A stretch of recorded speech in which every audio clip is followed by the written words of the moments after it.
One of the goals of the 21st century woman is to achieve full economic empowerment and emancipation, which is what we have decided to talk about today. What does the modern woman need to do, and what are the benefits of economic empowerment?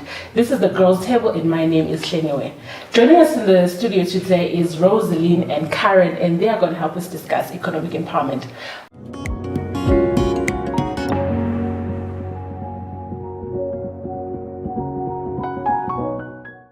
Welcome, ladies, to the Girls Table, and please introduce yourselves. Thank you for having me. I'm Kunai Karen Mangena. I'm a young fashion designer aged 18. I'm also a student at NAS studying journalism and media studies. I'm Rosalyn Makakula. I run the Sweet Life Cakery, which is a bakery for cakes for all occasions, which is a home-based business for now. And I have plenty other ideas which will come hopefully soon. Absolutely. So, first things first, I'd like to know what you guys understand about economic empowerment and what it entails. Okay, for me, when I think economic empowerment, obviously I'm thinking finances, I'm thinking freedom to spend where you'd like, how you'd like to spend. That's what economic empowerment means for me.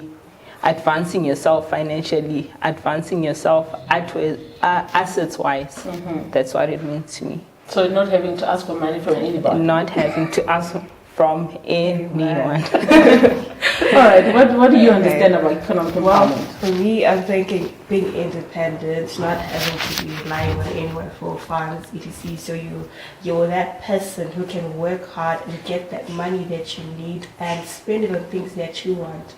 Mm-hmm. And then being that person who's always like, can I have money for this? Can I have money for that? So yeah. All right. So where do you guys think the journey to economic empowerment starts? Because it's one thing to look at a 20, 30-year-old and so where does the journey to economic empowerment start, especially for women? For women, I would think that the first thing that we need to think about, besides, I think it should start maybe employment. Mm-hmm. For some people, it starts at employment. For others, it starts at being business people. The ability to just earn an income, whether you're someone's employee or you're your own boss. Mm-hmm. That's where the economic empowerment starts. All right. Well, for me, I think it starts with the decolonization of the mind. Mm-hmm. And, Hello, somebody. So I think as women, we should avoid that colonial mindset whereby we think, we've got this mindset that I'm supposed to rely on someone for money. And it starts by having a vision. Sisters, have a vision. Mm-hmm. Know what you want in life and aim at that. Like, start planning. When you have a vision, start planning and aiming at achieving that. All right. So she talks about decolonizing the mind. Mm-hmm. And for me, that's a bit abstract because I'm like, colonization, what context exactly are you talking about? Because I'm looking at a situation where, you grow up at home, and you grow up and your conceptualization of money is also that very part. So what do you mean by decolonizing the mind? And I agree that the journey starts with your mindset. So what exactly do you mean by that? Okay, so if you look at the the African colonial era, right? Mm-hmm. What was going on? It was we had our women there at home, right? We were cooking and doing all sorts of things. They were responsible for washing dishes, all those household chores, whilst men were the ones who were going to work, going to the farm, mm-hmm. and doing ABCD, right? So it was then where men felt more superior to women, right? Yeah. So when I'm saying decolonizing, it's a colonial attitude because it was there in the European era. Mm-hmm. Like if you look at the times, I did history, so if you look at the Nazi system that was there, that's how the system operated. So if we take you, a young lady, we remove that house girl or home or domestic woman, right? Yeah. And then we start feeding you with ideas on how you can empower yourself, how you can look for ideas, how you can be business minded. It's not that all of us are business women, right? Mm-hmm. You could be doing whatever you're doing, but empowering yourself wherever you are. Yeah. Do you think that modern household, African home, is conducive for the economic empowerment of the girl child? Taking from what she's saying, Wuti, when we are growing up, the thing that they will make sure that you know, you will shine this and making sure. So do you think that socialization is conducive for the economic empowerment of the woman? Right now, it's not, because we're still at the point where we're struggling to just say, no, I don't have to cook. Why can't someone else? Even when you think about it, when you have a maid at home, you're still told, no, because you're the girl, but you have someone to help you, some house help. And when you come from work, you have to then go on and do the domestic chores despite having help that is paid. So at the moment, the African setup, of course, here and there, was still trying to move away from the mindset of being women are domesticated, but because of Wuta Ubuntu, umfazi, in the end, you end up going to default settings because that's what you've been trained. And every day, someone tells you, yeah, woman, you're just a woman, just do these things and be done with it. Then do whatever else you want, like it's an extra. Then what your core business in life is just move on fast. All right. Yeah. Do you think women want to be economically empowered?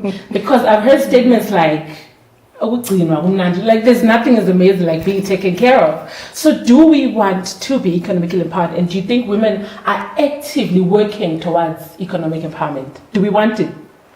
Yay. I think that's a 50-50 thing, because we've got those ladies who be like, no, I want my husband to take care of me, I want him to provide everything. And then on the other hand, we've got those go-getters, those who say, I want to achieve this, I want to have this type of car, this type of house, this type of everything, right? And they work towards it. If we could do a background check right now, we've got women going into the working area, going to different fields, and they are working hard to achieve their goals.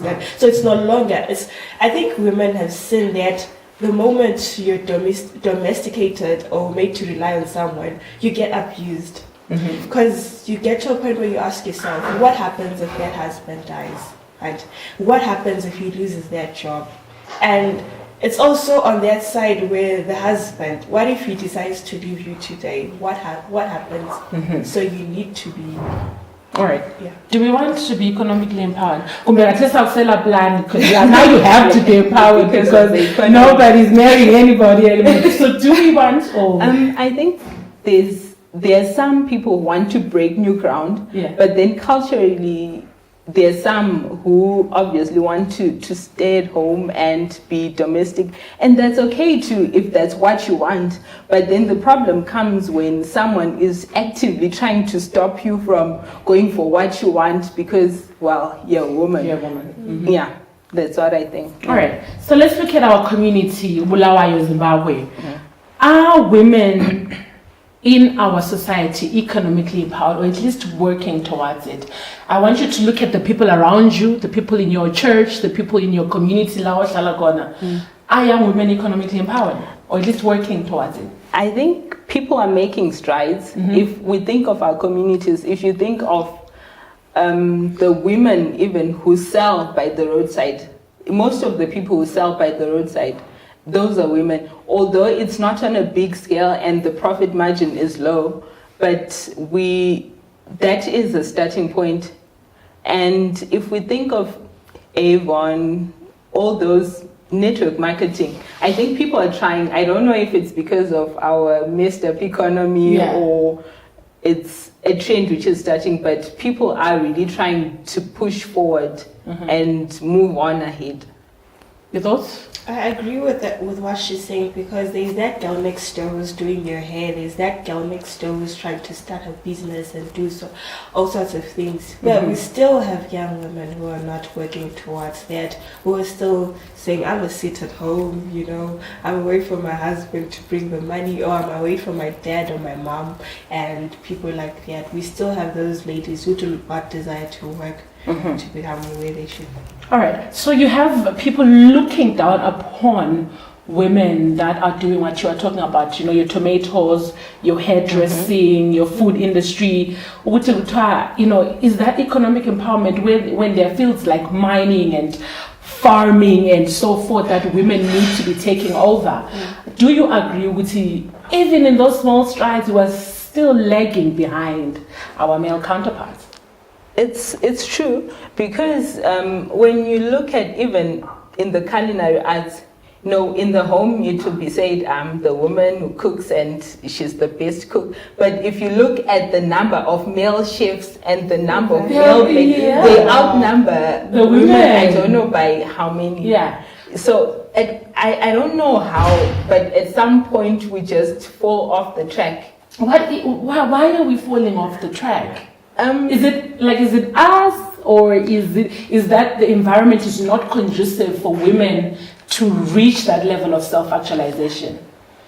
I think I'll keep on going back to, especially in the African context, I'll keep on going back to the issue of culture, because even as you advance, when you get to the late 20s, mid-20s, like, but what about a husband? Are you not going to have children? Yeah, guga. And in the end, the pressure gets to you and you end up dropping out of something that you're potentially good at. And at the same time, there are fields like maybe mining that you spoke about. And not traditionally, but then usually it says it's a man's world. And women would be hesitant, even though you're good in that field, you'd be hesitant to go in that area. And somehow you end up going for those professions that I say, no, these are good for women. These are the professions that you're supposed to go for.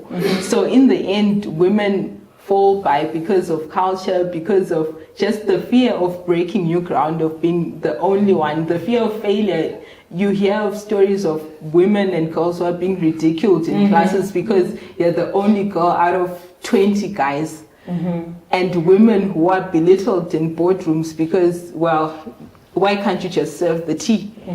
So that's part of our problem. And I was reading, I think, some article where they're talking about the number of CEOs in, I think, on the Zimbabwe Stock Exchange, and they're like only 2 out of all the companies are women. And those women were being belittled in the comments. Low galandoda, low slaved her way to the top. So because of that, women end up, so the environment is not really helping, and maybe we're not being brave enough also.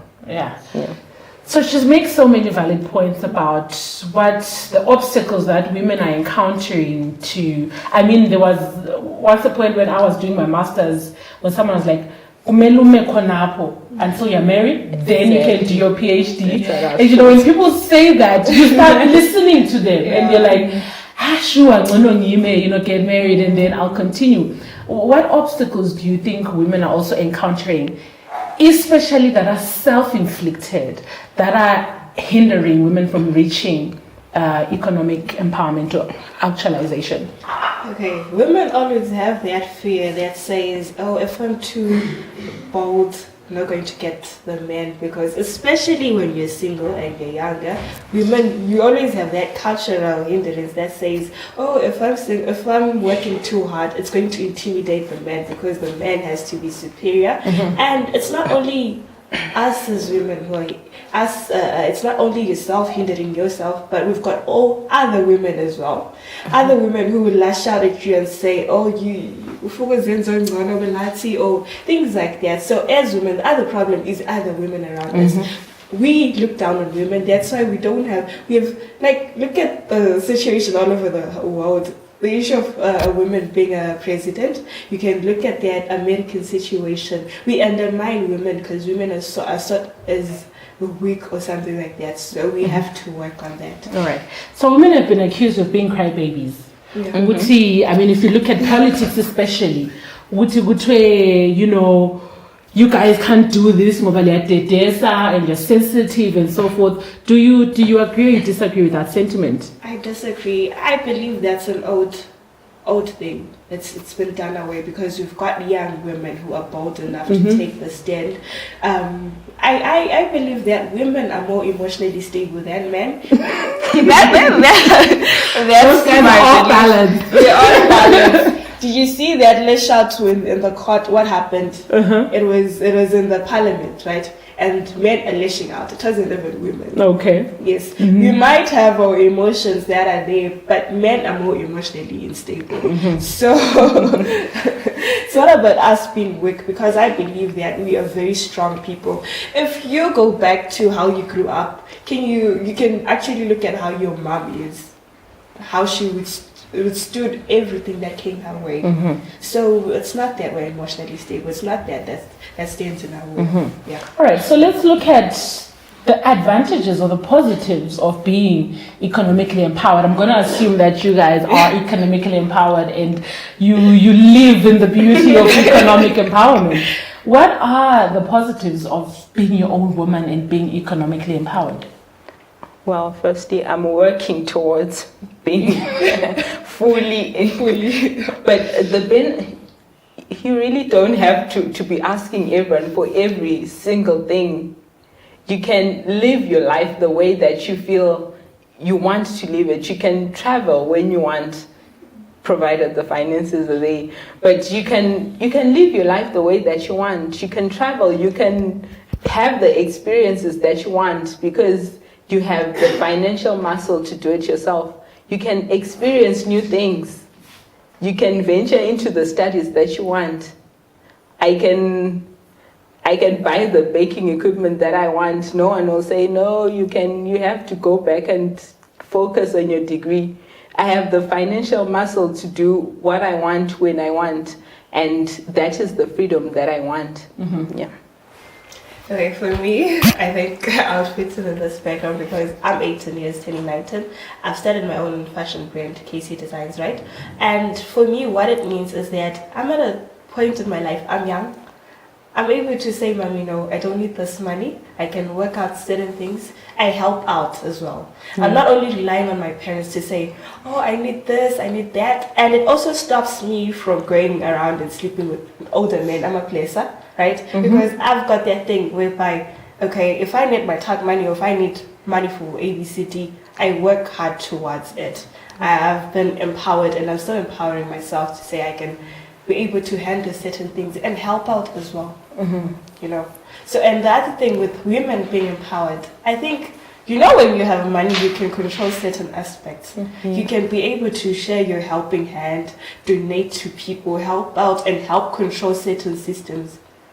Yeah. All right. So I'd also like your thoughts on, affirmative action, the quota system where now companies are supposed to employ, 50% of your employees are supposed to be women, or what do you guys think about that? Because a lot of people have said, you women are now getting positions that you don't deserve because they live like 50% in Lapana instead of you working towards getting that on merit and not on a silver platter. What would you guys have to say about that?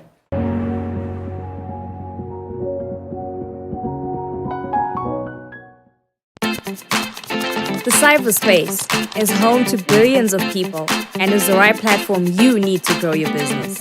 The Center for Innovation and Technology is offering you a golden opportunity to speak directly to your market at an affordable price.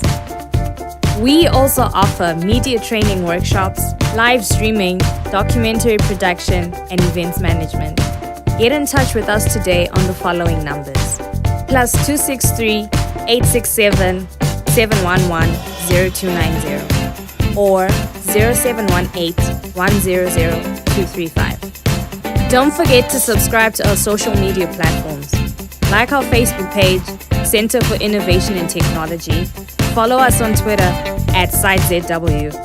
And you can also check out our website, www.site.org.zw. You can also visit our offices at 45 Moffat Avenue, Hillside, Bulawayo. Take advantage of this opportunity to expand your business.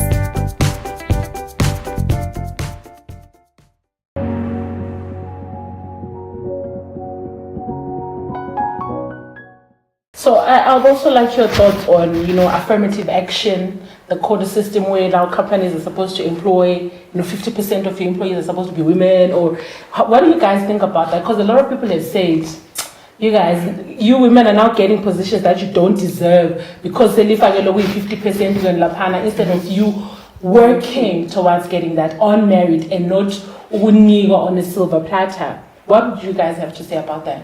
Okay, I do not think that it's an unfair policy to have a 50-50 situation at work or in parliament, because historically speaking, the playing field has been unlevel. So it would make sense now to try and balance going forward. If the situation changes, Pambili, then I think then it would be a time to do some redress. And speaking of 50-50 or trying to balance, I'm sure that's the type of situation, even maybe on economic policies like OBE in South Africa, they're trying to redress a wrong which has been going on. So it would be something which is fair to do now. Mm-hmm. Yeah. All right. What do you think about the quota system? Because some are saying it also creates a situation, if a company needs, 10 employees, 5 have to be women, 5 have to be men, you find the people getting some substandard, unqualified women. What do you have to say about that as well? I believe we should look at it on the other side. Mm-hmm. I believe that if I have to get a position, then I have to show it by my hard work. I don't need anyone reducing any level for me, because I know I'm good, so I will get it. So that for me, I feel as if it makes us a bit inferior, whereby we need to have a standard reduced so that we can get in.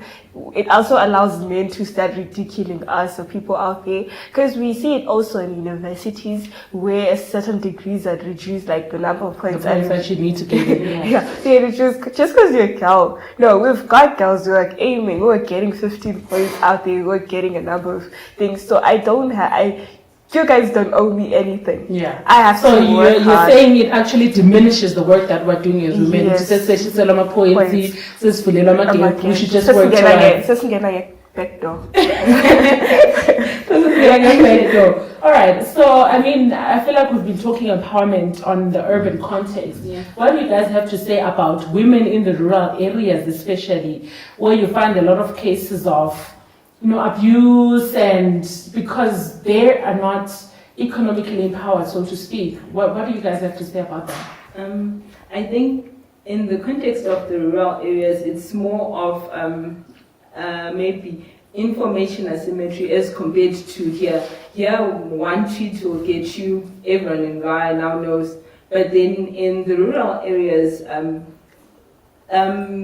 in terms of timelines, it seems like we're in different timelines, because here you're fighting for basically Amfuno Peggy's child, but then that side, that person is actually fighting to have to go to primary school, not to have to get married to that old man. Yeah. So sometimes it's an issue of not having people reach out to those remote areas to talk about these issues, because people just don't know any better. So she'll just go and get married, or someone will give away their daughter, or she just won't go to school because they just don't know any better in some areas, although some people do take advantage of that.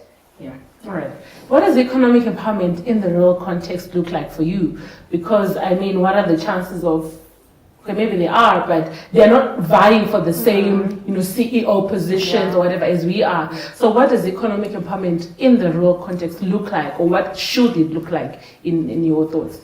For me, in the rural areas, right, I believe we should have those young ladies empowered to say, even if it's me finding a job in that nearest kiosk, that tuck shop, that whatever shop, that grocery shop that's there, they should be allowed to apply there. They should be allowed to go to school. I shouldn't be limited just because I'm learning in the villages. I shouldn't be told that, no, you have to go and do A, B, C, D. And we should aim as those people who have been elevated, right?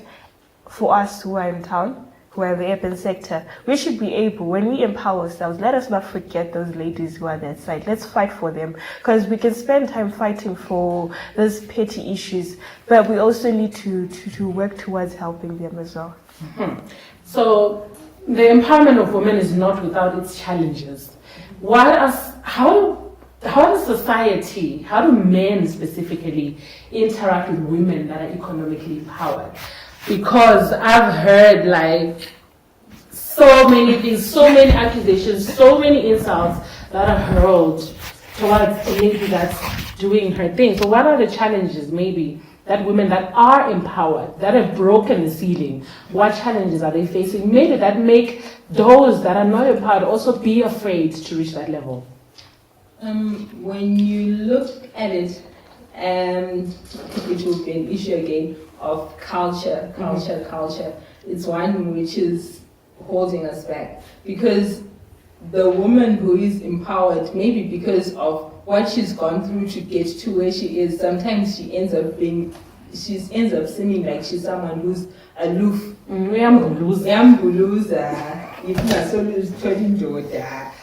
You know, and sometimes even valid arguments, if you read maybe on Facebook, valid arguments that you see this argument is merit, but because some man disagrees with it, then he has to go, you know, something which is completely off topic. So Out of pocket.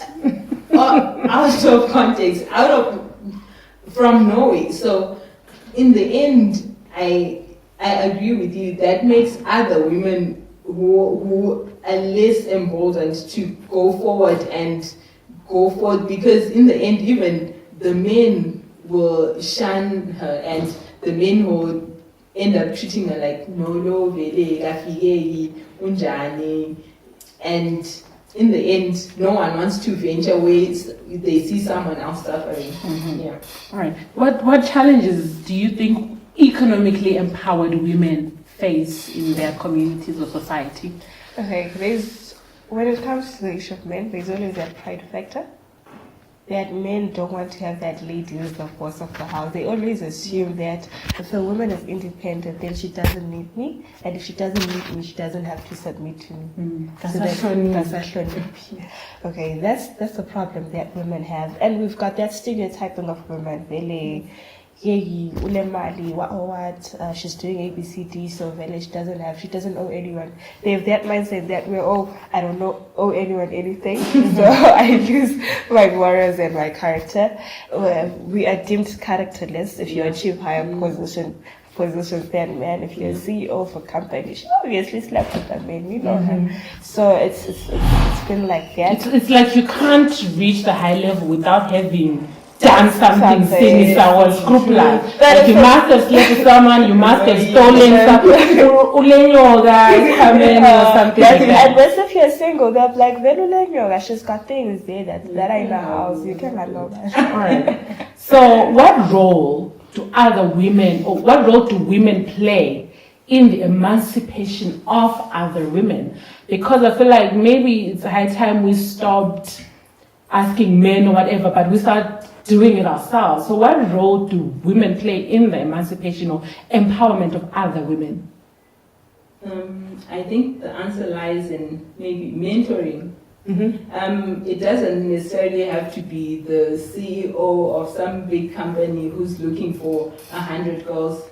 It can be the teacher who's mentoring some young girl to move further beyond the point that they're at. It can be anyone who feels that they have the power to show, even if it's not mentoring as such, but then just to encourage someone else, encourage another girl to move on and be the woman who supports the business of another woman. Don't be the woman who's like, really? You know, be the woman who supports the business of another woman. Be the woman who encourages another woman. Be the woman to say the kind word to someone else who's maybe they're probably having a crappy day, and they just say something nice to them. That goes a long way, because that person who says something nice to you, you'll never forget, and that is the thing that will push you to go forward and forward forever. Yeah. You know, it's so funny how women undermine other women. And I mean, if we were to rally around each other, we would reach far. Have you ever been to a driving school and then your instructor was a woman? And then you're like, because we don't trust each other to do a great job. So we need to start thinking different. It's true. It's like that everywhere. Like you go to the border, you go to the airport. Yeah. As long as you're big saved by a woman. All right. I also want to hear your thoughts about the role that other women play in the emancipation of other women. For me, like what she was talking about, mentorship, things like that, they help. But I'd also say that it starts with you. Like, if I'm able to help those around me, I'm emancipating, right? If I'm able to give a helping hand, I'm a designer. If I'm able to help the next designer to say, and if I'm able to get that same help from another designer to say, no, what you're doing is okay, but you need to improve here. And the other thing is criticism. That we need, as women, we need that positive criticism. We need to tell each other the truth. If this is... But we can't take it. Have you noticed Negative criticism, you should be able to take it. Oh, but like, she's a hater. She's a hater. Haters outshame them streets. But we should be able to receive that as women from other women as well. Exactly. Because that criticism helps you, it builds you. My pastor always says that, don't think those your friends are, he's always like, don't think your friends are going to take you to a higher level, because your friends won't tell you the truth. But you need those people who are going to be like your enemies, they'll tell you the truth. And that's how you improve yourself, because they tell you what you don't know about yourself, what your friends won't tell you about yourself. Are you guys happy with the role that the government is playing in the emancipation of women? And what would you like to see happening? Because I mean, in the end of the day, we always blame the government. What role is it playing, and what would you like to see happening? Personally, I'm not happy at all. Because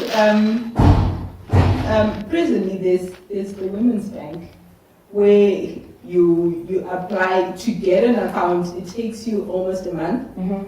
And now getting to the point of the loan, well, just forget about it.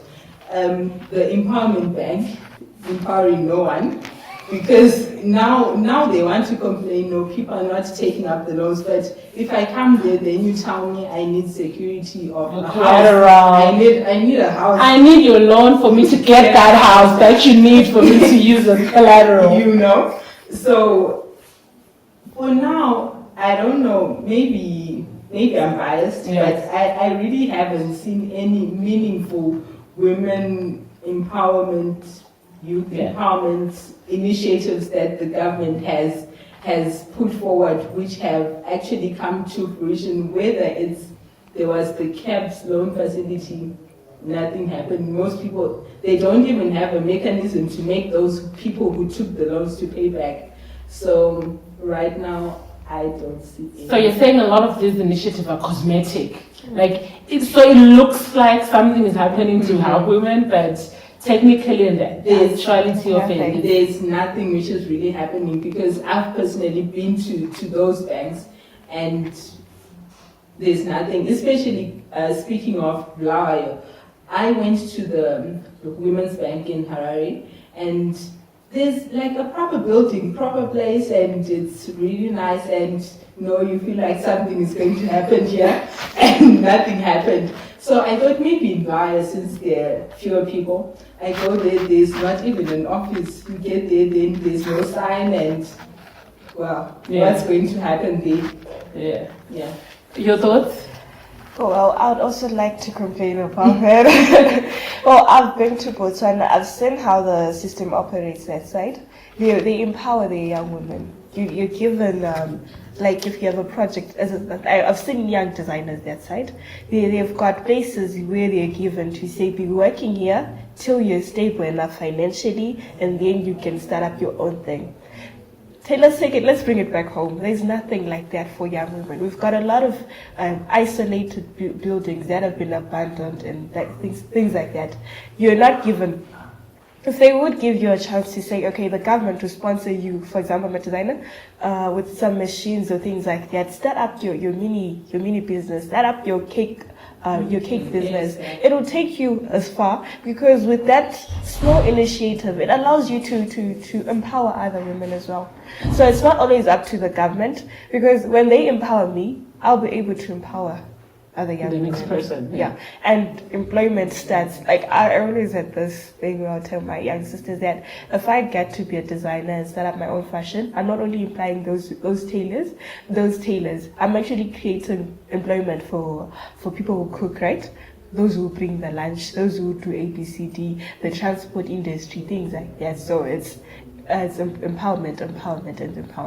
All right. So I wish we had all day to sit here and talk about empowerment, but I'd like to hear your last words and final words for the women that are listening right now. What would you like to say to them about the importance of being empowered as a woman, and maybe what they need to do to get there? I think the important thing is for everyone to go their own path. Choose your path. If you want to be the woman who's after the millions, be that, if that is what will make you happy. If you want to be the stay-at-home wife, be that, but then do everything that you do with a purpose. Have direction in everything that you do, and at the end of the day, peace of mind is what you want to achieve, whether you have your millions or you're slumming it. Mm-hmm. That's great. Your last words? I'll say be bold. Have a vision. Work towards getting that vision.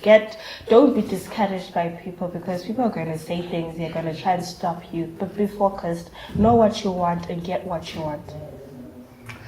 Well, there you have it.